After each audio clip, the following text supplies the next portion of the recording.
In the first video, she said that fierce ambition is a good thing. However, I think that it must be taken with a grain of salt. While ambition for the right thing can be good, it can get out of hand fast, like really fast, and can cause consequences along the way, um, negative or positive, with just being set as, like side casualties for the main goal. Not only that, but if ambition is used for something that anyone else sees as bad, then instantly you have conflictions there, and it can hurt other people, which is why fierce ambition, while it can be a good thing, it's like, oh yeah, you want to have an ambition for something.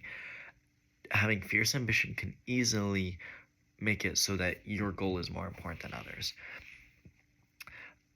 This is later proven by what she says, and that how Lincoln was like living only so that he could be remembered in the minds of others, and that what he did so that he could be remembered, which is kind of selfish in a way, and it's greedy.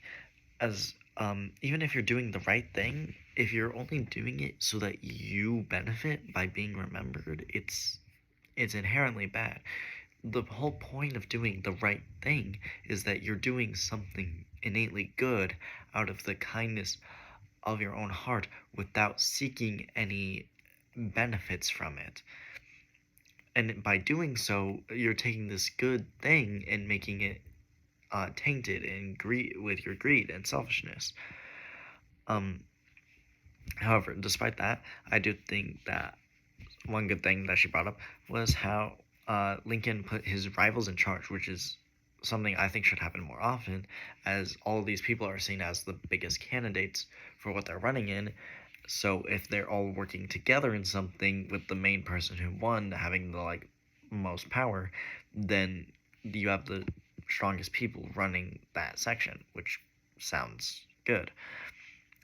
In the next vid, I love how you brought up about being philosophical and how people can be as philosophical as it wants, but when it comes down to it, you need to know how to act on it.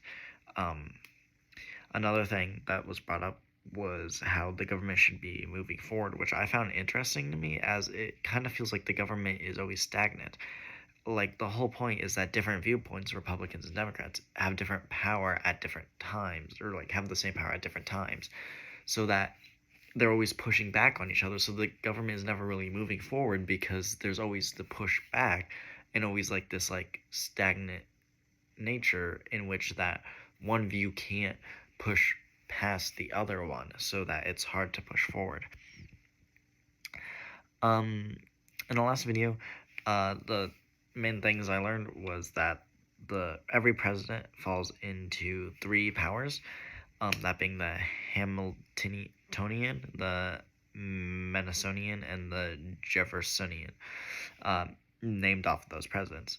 The first one, the one on Hamilton, revolves around an active presidency, which is where the president does a lot to push his own viewpoints and ideals with the power he is given. The next one is based off the idea of the checks and balances system, where the government should push their own power, but as a more passive and docile version, and just, oh, don't push their influence too much.